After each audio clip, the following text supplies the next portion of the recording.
पश्चिम बंगाल विधानसभा चुनाव से पहले राज्य की राजनीतिक तस्वीर और जटिल हो गई है। एआईएमआईएम अध्यक्ष असदुद्दीन ओवैसी ने रविवार को ऐलान किया कि उनकी पार्टी पश्चिम बंगाल विधानसभा चुनाव में हुमायूं कबीर की आम जनता उन्नयन पार्टी के साथ मिलकर लड़ेगी। ओवैसी के ऐलान के बाद सियासी गलियारों में हलचल पैदा हो गई है। इस दौरान ओवैसी ने क्या कुछ कहा, सुनिए। असेंबली के इंतखाबात होने जा रहे हैं और मजलिस-ए-इत्तेहादुल मुस्लिमीन ने ये फैसला लिया है कि मगरबी बंगाल में हुमायूं कबीर साहब की जो पार्टी है उनके साथ मजलिस-ए-इत्तेहादुल मुस्लिमीन एक अलायंस करेगी और मजलिस के उम्मीदवार उस अलायंस का हिस्सा बनकर हम मगरबी बंगाल के इलेक्शन में हिस्सा लेंगे। हमारी कोशिश यही है कि मजलिस-ए-इत्तेहादुल मुस्लिमीन को मजबूत किया जाए, हमारी आवाज़ को मजबूत किया जाए, हमारे नुमाइंदे मुल्क के कोने कोने में कामयाब होकर बेबाक तरीक़े से ऐवान असेंबली में गरीब और मज़लूम आवाम की आवाज़ को उठाए। ओवैसी के ऐलान के बाद विपक्षी दलों ने तीखी प्रतिक्रिया दी है। विपक्षी दलों के नेताओं का कहना है कि इस तरह के गठबंधन से मुस्लिम वोटों का बंटवारा होगा, जिससे पारंपरिक विपक्षी दलों को नुकसान पहुंच सकता है और बीजेपी हर चुनाव में यही करती है। मुझे बिल्कुल भी इसमें आश्चर्य नहीं लग रहा है, क्योंकि जहाँ जहाँ भारतीय जनता पार्टी अपने आप को संकट में पाती है वो ओवैसी जी की पार्टी को स्पीड डायल कर कर उनसे कहती है कि चुनावी मैदान में लड़ लें, और वो लड़ने को तैयार रहते हैं।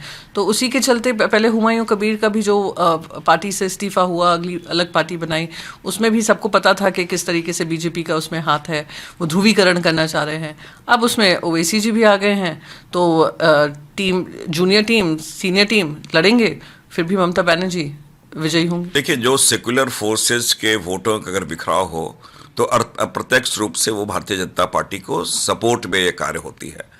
और ओवैसी जी इसके लिए जाने भी जाते हैं, माने भी जाते हैं और आरोप भी उन पर लगते हैं। और वो जरूर, हमने कहा कि वो इस प्रकार की चीज़ करते कि वोटों का एक बिखराव कैसे हो उनके, वो ये, तो ये मैं जरूर कहना चाहूँगा।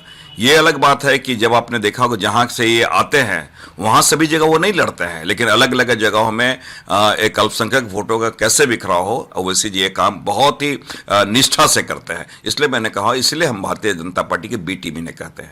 हमारा साथ कोई बंगाल में कोई फर्क नहीं पड़ता है।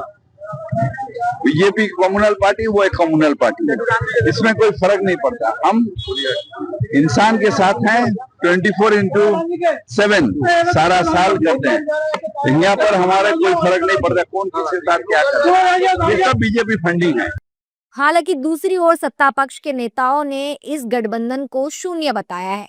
सत्ता पक्ष के नेताओं का कहना है कि बंगाल की जनता ने बीजेपी को अपना विकल्प चुन लिया है। ओवैसी और कबीर के गठबंधनों की कोई हैसियत नहीं है।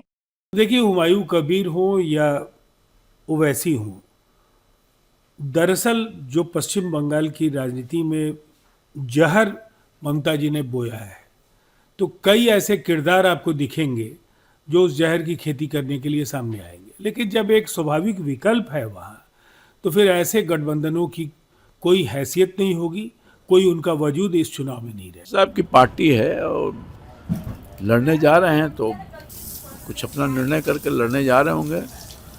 संगठन का विस्तार करना चाहते हैं और हर जगह उनका संगठन है।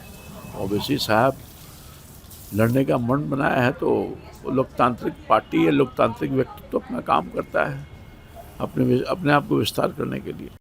राजनीतिक विशेषज्ञों का मानना है कि इस गठबंधन का असर चुनावी समीकरणों पर पड़ सकता है, खासकर उन सीटों पर जहां वोटों का अंतर कम होता है।